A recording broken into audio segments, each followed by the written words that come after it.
Hi, my name is Nicholai La Barrie. I am directing Red Velvet by Lolita Chakrabarti, and this is... Hi, my name is Tijan Sarr, and I'll be playing Ira Aldridge in Red Velvet. So our play is about Ira Aldridge, who is a 19th century Black American actor who was most famous in the UK and Europe.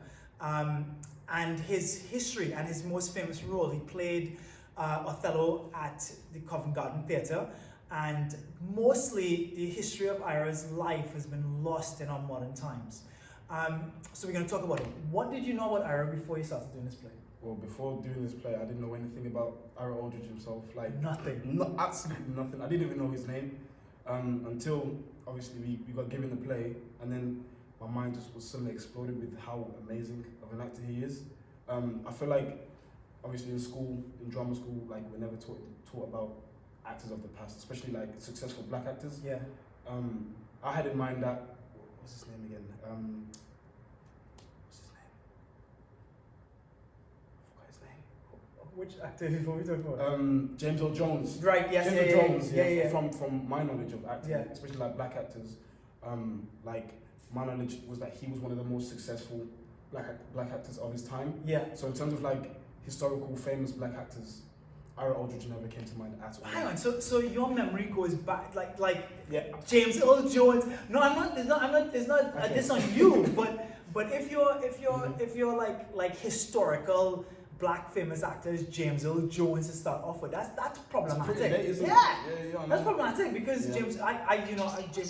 James Earl Jones played the voice of Darth Vader, Yeah, right? yeah. And I knew about him growing up. Yeah. So it feels like it's really interesting, this history, right? Because it feels like there's nothing, and then for me it would be Sidney Poitier. Like there was no Black actors, and then all of a sudden Sidney Poitier would be like the first Black famous actor, and that's problematic because it means that there is no legacy, there's no history, there's almost like Black people didn't exist in theater or performance at all until very, very recently. Yeah. And that's a little bit of colonization, a little bit of whitewashing, a little bit of societal forces, and all of those things kind of conspire to erase our heroes and erase our chance to see ourselves as Black people in really an incredible way. You know what I mean? Yeah, for sure. What was your first instinct after reading the play? What was your first getting into Ira? What was the first thing you thought about him? About Ira himself. Yeah. About like his perseverance. Yeah. And also like the fact that like no matter how claustrophobic it got for him racially, Yeah. like he carried on persisting, you know. Yeah. And that's why my case to God was for Ira Aldridge, and his what kept him going was to be the greatest actor that ever lived. Right. Yeah. Because like that's the only thing that would have been able to drive him during that time, Yeah. you know. And I also feel like Ira Aldridge himself, like he was sort of like the key Yeah. that unlocked me to be able to find out about other Black actors as well. So like Right. Sidney Poitier as well. Yeah. Like that opened doors for me. And I was like, whoa, like I can't believe I didn't even know about these people. You know what I mean? Like in a way, like I kind of felt ashamed because like these are the people that I should kind of know about in terms of historically. Yeah, well, that's one of the things is that you gotta do, like, because the information isn't there, just available to you. You kind of have to work for it, you know. 100%, especially if you're a minority or living in a country that is, is want to destroy history, as the case may be, or change the mechanism of it. Ira is a really interesting figure, and you talk about his tenacity and his ability to just stay the course. He became the highest paid actor in the world at that time, right? Yeah. And arguably the most famous actor in Europe, and it's a Black man from America, which is just insane at that time. And our play is set in just as the abolition of slavery is happening. Yeah? So there's all of those forces. He was a free Black man in the time of slavery. He was a free Black man in Europe at the time of slavery. All of those forces playing arguably the biggest theater in the country. Talk a little bit about some of the things that he goes through in the play, some of the things that he has to deal with in the play.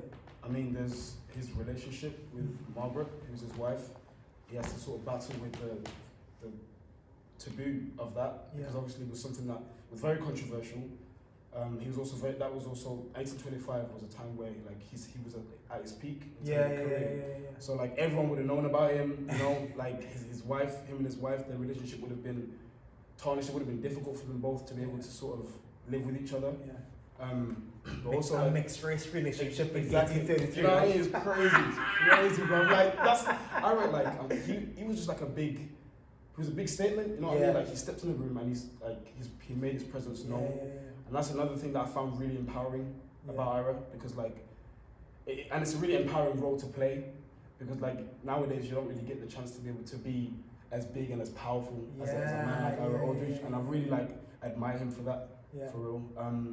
Also like, I love battling with the dilemmas of like how he portrays himself within the cast as well. Yeah. Because like, that also like paints a picture as to like the code switching and how it links to today's society. Yeah, talk a little bit about the code switching in the cast. Come on, man. Talk about it. So I mean, obviously, code switching is a thing that's still around right now. I mean, I know me personally, like it happens a lot.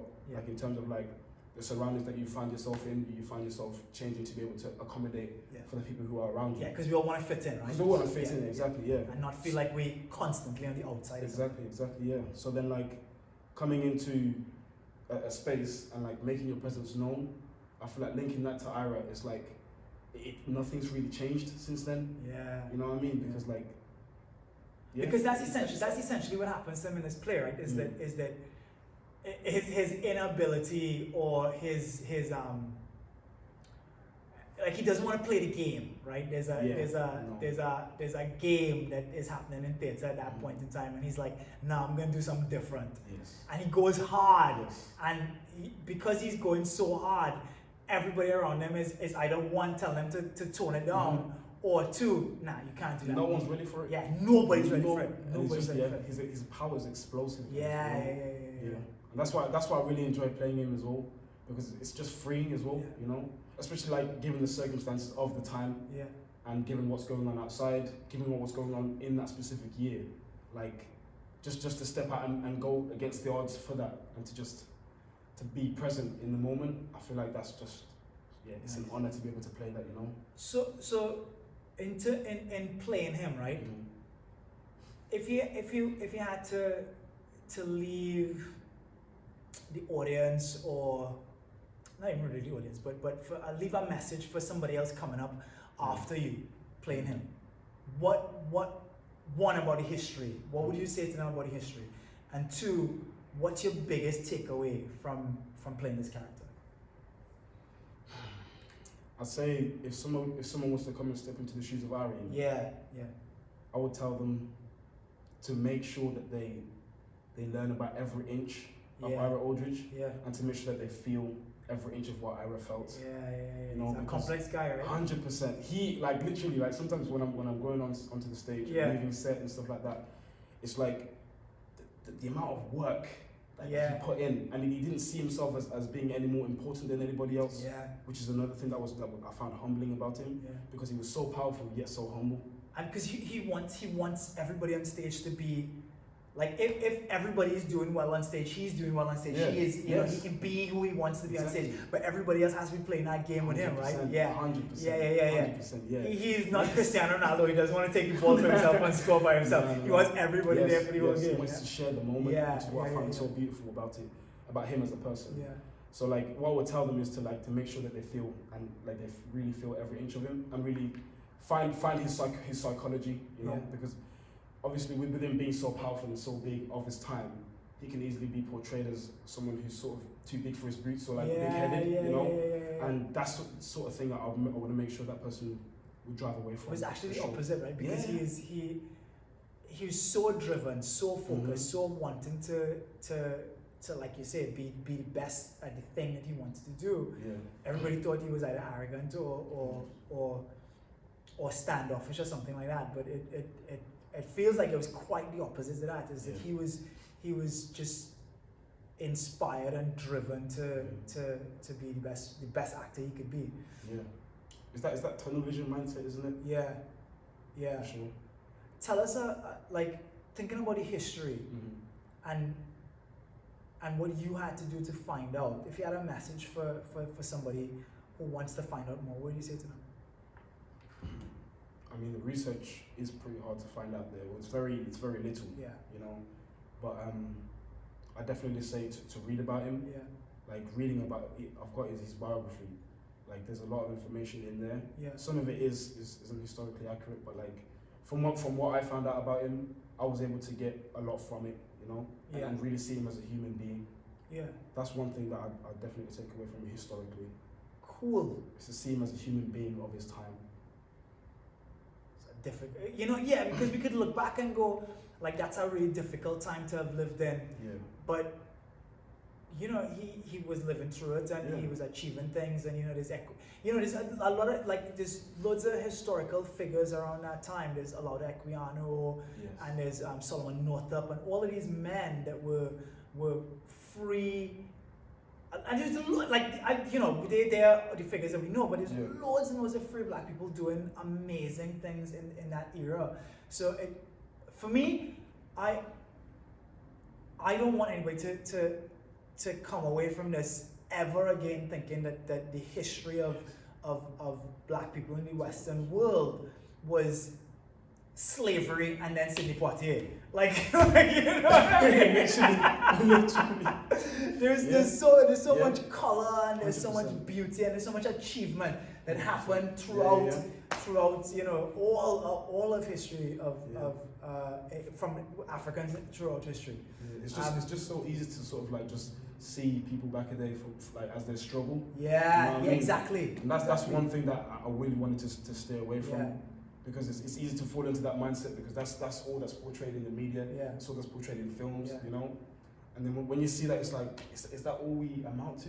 Yeah, and that's also a self-fulfilling prophecy too, right? That's also like a reinforcement of a stereotype. Yes. If you constantly see, if in mainstream media, films, TV, you're constantly seeing a black person being portrayed as a drug dealer or violent. I mean, yes, of course, right? That happens, and that's part of who we are. That's part of who white people are. It's part of who Indian people are. It's part of who Chinese people are. Like you know, we all have those aspects of it. The problem is when we don't see the other side. Mm-hmm. When we're leaning too much on to us portrayed as criminals or terrible people. A real interesting thing, right, is that Denzel Washington plays Malcolm X. Greatest black, and he's amazing in it. Yes. And then he does Training Day. Yes. Right? Which one does he win the Oscar for? Training Day. Yeah. I didn't even know that, you know. He plays Malcolm X, but wins the Oscar for Training Day, where he plays a criminal police. That scene is plastered everywhere. Right? Everywhere. So that for me is right where our cultural dichotomy exists. And which is why we have to redress the balance. You see positive representations of black people everywhere. Yes. And it's happening more and more and more. I think it's happening too slowly, but you know, we're getting there. Yeah, for sure. It's all about outreach as well. Yeah. You know? For sure, man. Anyway, nice chatting to you. You too, man. Peace! See you in a bit.